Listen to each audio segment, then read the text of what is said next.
Welcome to the Old Time Radio Westerns. I'm your host, Andrew Rines, and I'm excited to bring you another episode absolutely free. This is one of over 80 episodes released monthly for your enjoyment. Now, let's get into this episode.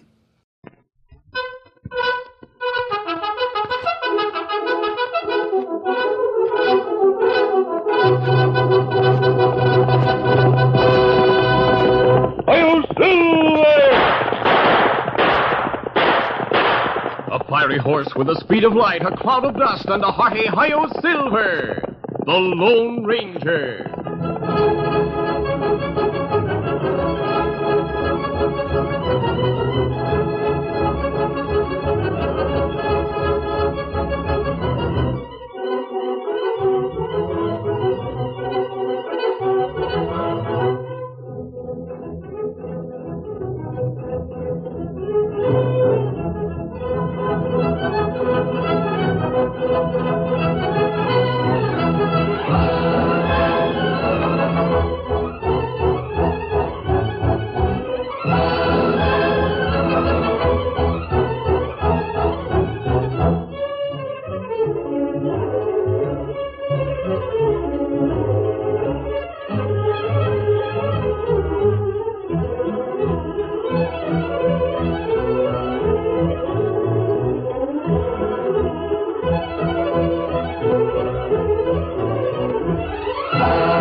With his faithful Indian companion Tonto, the daring and resourceful masked rider of the plains led the fight for law and order in the early western United States. Nowhere in the pages of history can one find a greater champion of justice. Return with us now to those thrilling days of yesteryear. From out of the past come the thundering hoofbeats of the great horse Silver. The Lone Ranger rides again. On Silver! Let's go, big fellow! Hi-Yo Silver!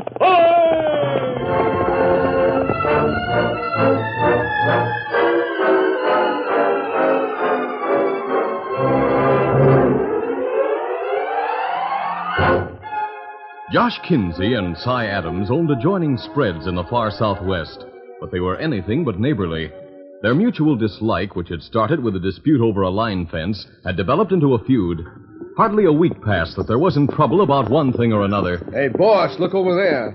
A few of Kinsey's cowpokes are rounding up more of their strays on our range. Come on. We'll teach them to stay on their own side of the line. Right at them, slinging lead. Right. Get up now.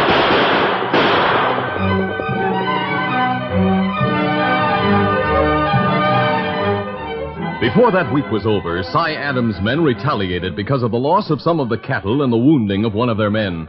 It was Tex who rushed into the bunkhouse with the news. Quick, everybody! One of the barns is on fire. I saw somebody riding away just a few minutes ago. Must have been one of Adam's cowhands. The boss will be plenty mad now. Let's get out there and fight that fire. Come on.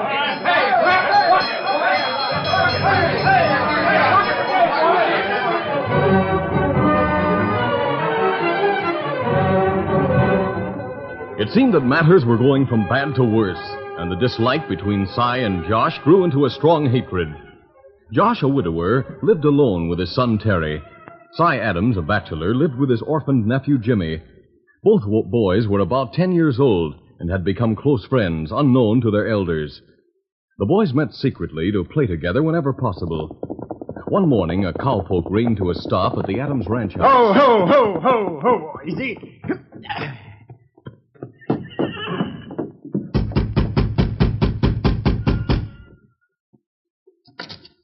Well, what's eating you, Jack? Say, boss, I thought you ought to know that split rail fence we put up across the east corner of the range is down again. What? That's right, I just come from there. Dad, blast that ornery Josh Kinsey. He must have had his ranch hands pull it down late yesterday so as to drive cattle through again. Well, that settles it.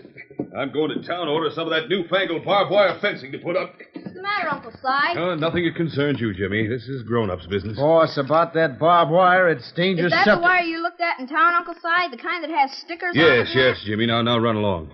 Now, like I said, Jack, I'm getting plenty of that wire, and we're putting it up. That'll take care of Josh Kinsey. Will it make Mr. Kinsey mad, Uncle Si? Why, of course he'll make him mad. That's why... Now, listen here, Jimmy. I told you to run along and be quiet. Yes, sir. That'll be worth all I have to pay for that barbed wire fencing to hear what Josh Kinsey has to say about it. Liable to be shooting over it, boss. Good. Won't be the first time we've traded lead with that Kinsey crowd. But that fence will go up and stay up. And that's that.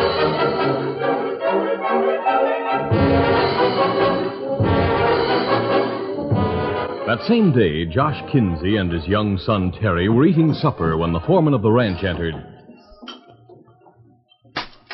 All right to speak to you now, boss. Come in, Tex, come in.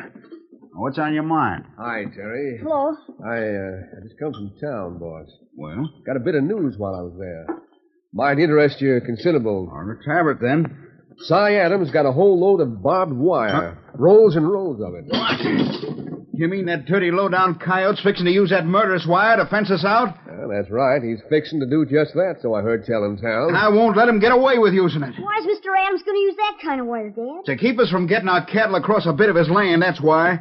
It means driving them 10 miles around if we don't go across that way. Why does he care? Because he hates me, that's why. Now, Terry, you go Why ahead. does he hate you, Dad? You hate him, too? Do I hate Si Adams? Of course I do. Why shouldn't I? I don't know. Why? For lots of reasons, that's why. I could tell you from now to we... Eat your supper, Terry, and stop pestering me with silly questions. Yes, Dad. Tex, you tell the rest of the boys. We'll keep our eyes open. Right, Josh. Soon Si Adams and his bunch start putting up that wire fence, we'll face him for a showdown once and for all.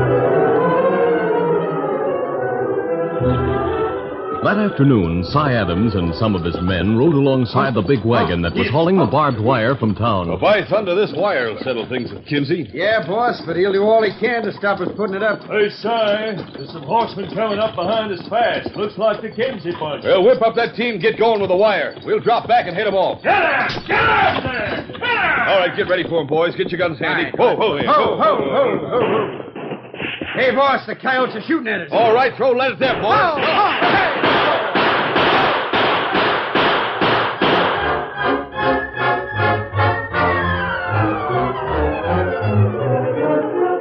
The fight lasted only about 5 minutes. Si Adams and his men drove off the Kinsey ranch hands, who turned and galloped away after one of them was wounded. They returned to Josh Kinsey's ranch and stopped at the corral. Josh walked toward them as they dismounted. What happened? What's the matter with Jim? We tried to stop Adams from getting that barbed wire home to his spread, but he and some of his cowfolks were riding along with the wagon. That's right. They put up a gunfight. Jim got wounded, so we decided we'd better leave. Get Jim inside and fix him up. All right, boss. As for Si Adams, let him take that barbed wire home. All he wants of it. But when he comes to putting it up, that'll be a different story. You can bet on that.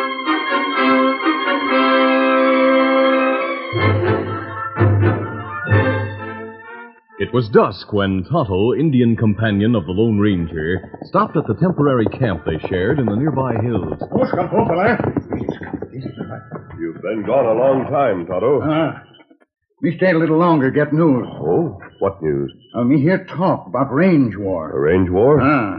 Just what did you hear? When we hear men say, fellow named Si Adams buy plenty wire with points. He make fence on range. Make others plenty mad. I know where Adams' spread is. I understand he's been having a feud with Josh Kinsey, who owns the adjoining spread. That's right. So he's going to use barbed wire. Ah. It make Kinsey and other ranchers plenty mad. Them have shooting war, maybe. That may be the outcome if Adams puts up barbed wire fencing. Me hear men say that. Well, the trouble won't start until actual work on the fence has begun. We'll keep an eye on things over there and do all we can to prevent a range war.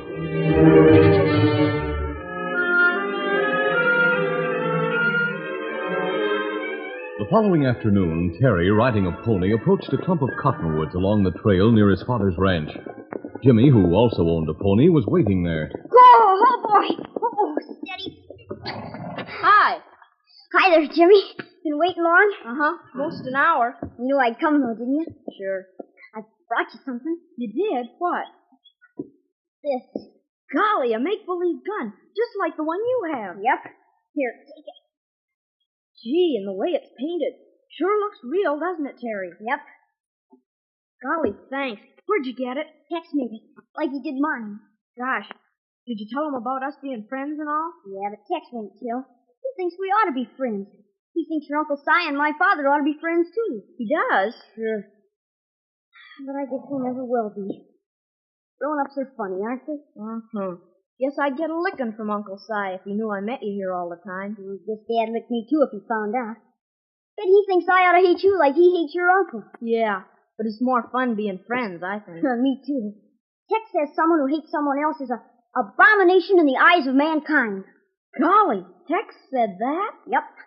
I learned it word for word. What's it mean? I don't know. Neither did Tex. He heard a preacher say that once. Anyways, he's sure it's something not good. Gosh, I wouldn't want to be that. Me neither. See, look, now that we have wooden guns, listen, somebody's coming down the trail. Yeah. Let's keep out of sight till I get close. Then we'll play hold 'em. That'll be fun. Here they come. Come on. Put 'em up. We got you covered. Who's coming? Golly, look, an outlaw and an Indian. Get 'em up, both of you. All right, son. Guess you two hombres have the drop on us. Better do as he says, Tonto. Easy, steady, Silver. Them mean-looking guns. Gosh, Terry, now what do we do? Is that outlaw? I'm not an outlaw, son. But you have a mask on. I have my reasons for the mask. I'm afraid those wooden guns aren't enough to keep us here. Oh, golly, he knows they aren't real. They're real enough for your games, boy. We'll put our hands down now, Tonto. You boys live nearby? Oh, yes, sir. I'm Terry Kinsey, and he's Jimmy Adams. We're friends. I see. Are you Josh Kinsey's boy? Yes, sir. And Si Adams is my uncle. I live with him. If they don't know we're friends, they wouldn't like it. You boys are lucky to have each other for friends. Is that Indian your friend, mister? That's right. Tonto's my friend. My father hates Jimmy's uncle. Uncle Si hates him, too. I've heard about their feeling toward each other. I feel sorry for them both. You do? That's what Tex said, too. Oh, who's Tex? Our foreman. He says Dad and Mr. Adams are going to start a range war if they keep on, that's what. Uh-huh. And Uncle Si says tomorrow morning he's going to start putting up a barbed wire fence. And he says they'll be ready for trouble, too. Dad told all our men they have to ride with him tomorrow morning to stop Jimmy's uncle and his men from putting up the wire. Look like trouble come tomorrow, Kimasabi. Yes, Tonto. Oh, where is the fence to be built? Over yonder where the trail goes along the creek, between Terry's ranch and ours. I see. We're right over that way, Tonto. See you again, boys. Easy, steady, big fellow. Easy, now, easy, fella. Goodbye, mister. Bye. Golly, did you see that big white horse? Uh-huh. Sure a beauty. I hope we meet that masked man again. I like him. So do I. And the Indian, too. Hey, we better start home. It's getting near supper time. All right. Tell you what. Let's meet here tomorrow and we'll ride over and see what happens. Want it? All right. We'll meet right here tomorrow, then.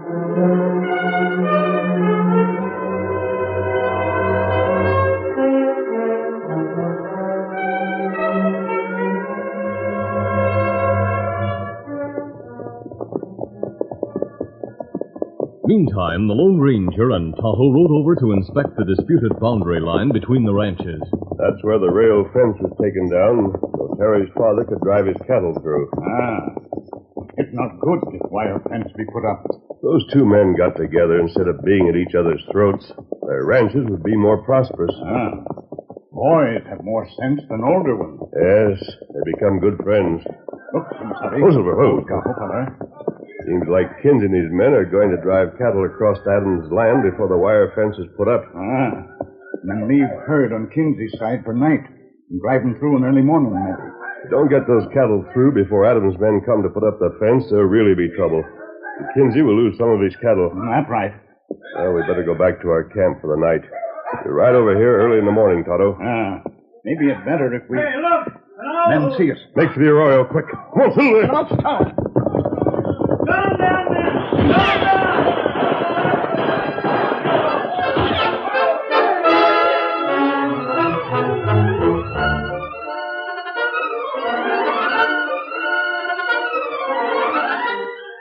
The curtain falls on the first act of our Lone Ranger adventure. Before the next exciting scenes, please permit us to pause for just a few moments.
Now to continue.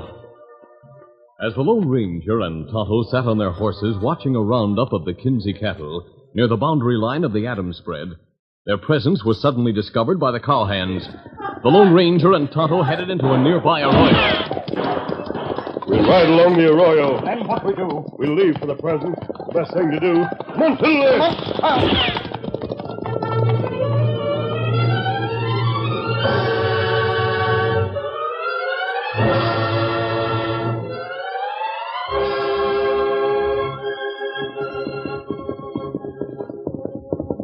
Meantime, one of Cy Adams' ranch hands stopped hurriedly before the Adams ranch Ho, house. ho, ho, hold on, boy. Zip that.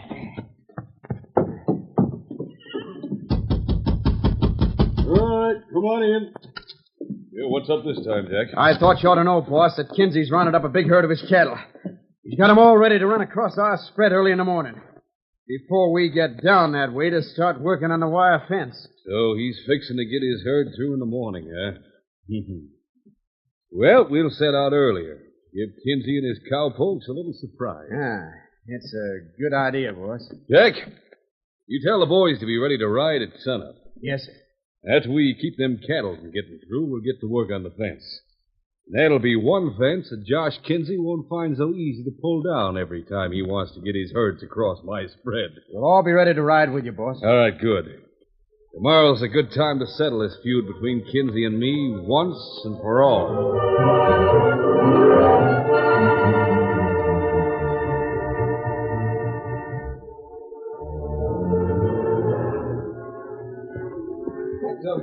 At dawn the following morning, Josh Kinsey sat on his horse, giving final instructions to his men. We'll start the herd moving right away, men. Hi, Josh. All right. That'll give us time to get him well across the corner of Adams' spread before his men come down to put the fence up. All right. Yeah, but are we going to let him put up that ornery wire fence, boss? As soon as we get the cattle across, some of us will come back and see what we can do to prevent that fence from being put up. The way I look at it, there's plenty we can do. Sure is. It may mean flying lead, boss. Why can't you settle it peaceful like? Don't try to tell me how to run things on this spread.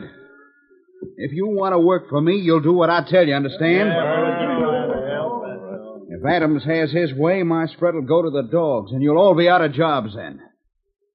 Now get them cattle started and see that you keep them moving in the right direction. All right, boys, you heard what the boss said. I'll get to work. Get it, come on. Get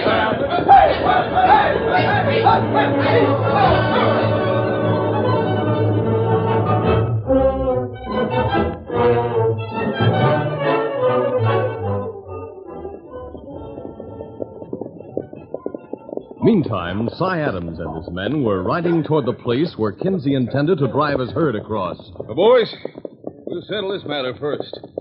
Later, the wagons will come along with the fence posts and the wire so that we can get to work on the fence. Josh Kinsey ain't gonna turn back them cattle without a fight, Si. That's right, boss. One of us might get plugged. As long as you're working for me, boys, any fight of mine is a fight of yours, too. But don't forget that. Kinsey wants to argue with lead, then we'll accommodate him. I heard talk in town last night, Si. They was saying at the cafe that you hired an outlaw to rustle some of Kinsey's cattle during the night. What? That's right.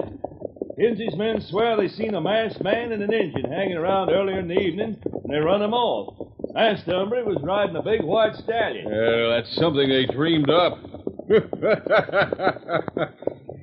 I guess knowing they're in for a showdown makes them kind of nervous. Especially Josh Kinsey. Yeah, there they are.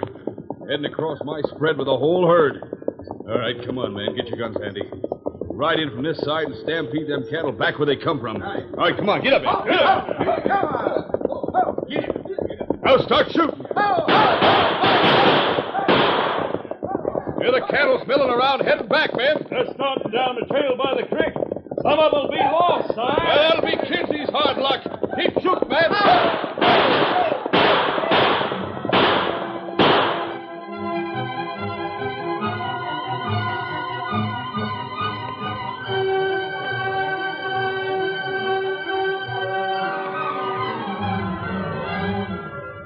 About this time, Terry and Jimmy, who had heard of the impending trouble, met at their usual place on their ponies, and then rode along the trail by the creek toward where the herd was to be driven through. Wonder if there'll be real shooting, Jimmy. Golly, if there is, somebody might get hurt. Yeah, that's right.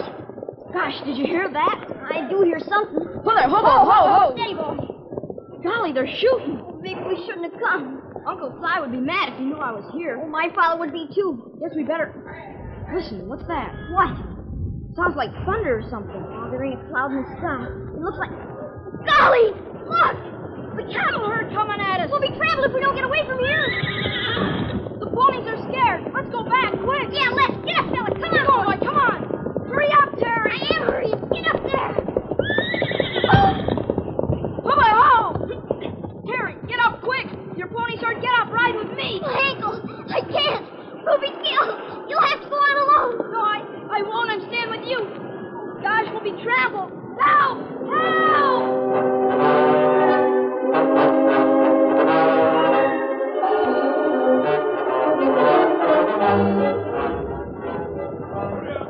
Meantime, Si Adams, riding furiously alongside the stampeding herd, saw Kinsey just ahead. This'll teach you, Josh Kinsey. This'll teach you. I'll get you for this, Adams. Look! In the path of the herd, a boy. It's Jimmy, my nephew. Look on the ground. There's another one. They'll be trampled to death. You'll be responsible for... Great day, the other one's my boy, Terry. And we can't do a thing to save him. Get him. Get up.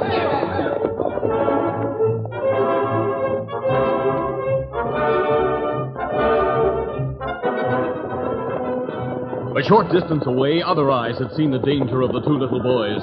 The Lone Ranger and Tonto had ridden unobserved up the trail. Look, Kimasabi. Herd stampede. Boys in trouble. We've got to get to them, Tonto. Get big chance. Maybe We'll take the chance. Come on, Phil. Without giving further thought to the great risk they were taking, the masked man and Indian urged their horses toward the onrushing herd. The Lone Ranger's one thought was to get to the boys and try to save them from a terrible fate under the hoofs of the maddened cattle. Silver and Scout, sensing the danger that lay ahead, seemed to slacken their pace for just a moment. Then, at the urging of their masters, they overcame their fears and raced forward at greater speed. Faster, big fella. Come on, Phil. Get up. Within a couple of minutes, the two men covered the distance that separated them from the boys.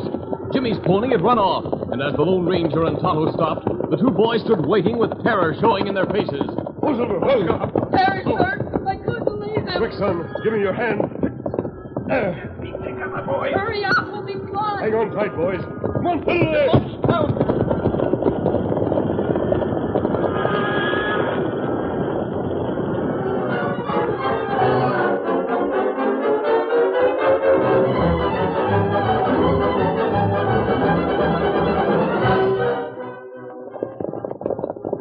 Oh, Silver, oh, easy, steady, big fella.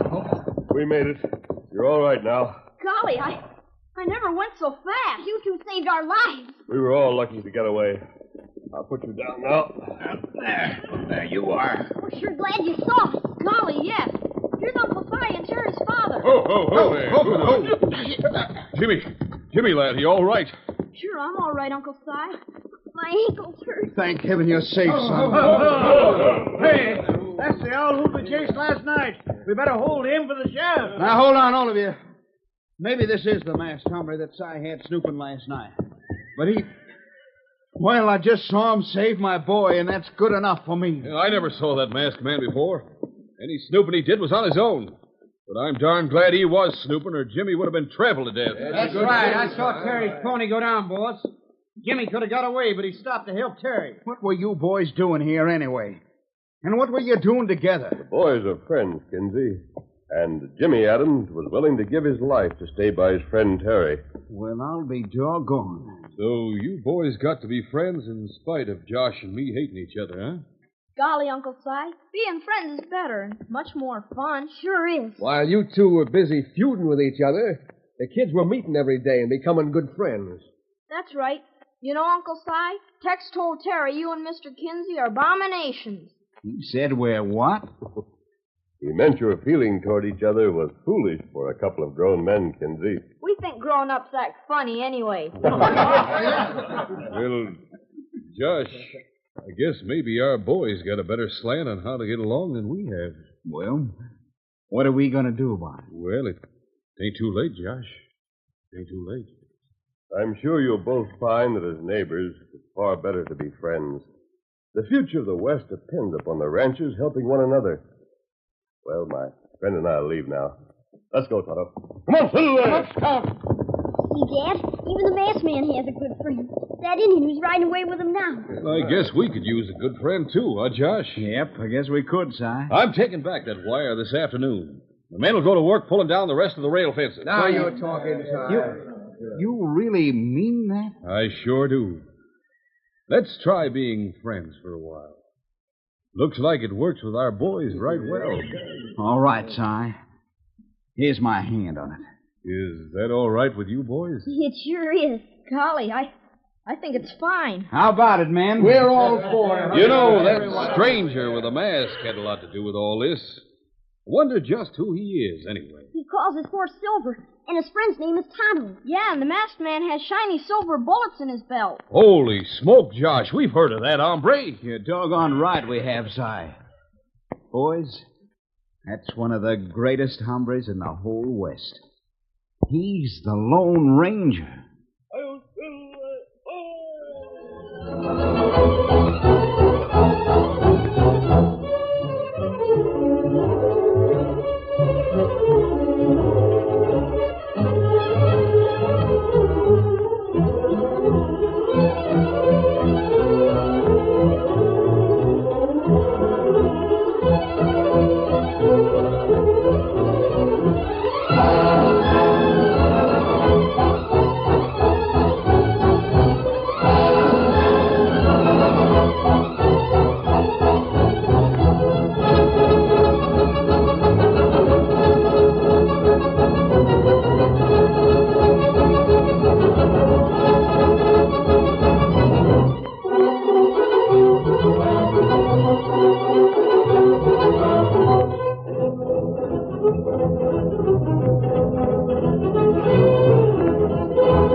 This is a feature of the Lone Ranger Incorporated, created by George W. Trendle, produced by Trendle Campbell Enterprises, directed by Charles D. Livingston, and edited by Fran Stryker. The part of the Lone Ranger is played by Brace Beamer.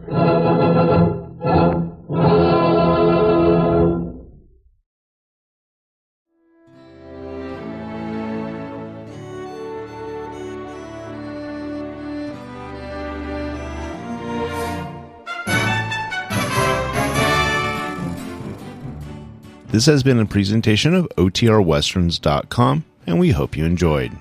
Please take some time to like and rate this episode within your favorite podcast application.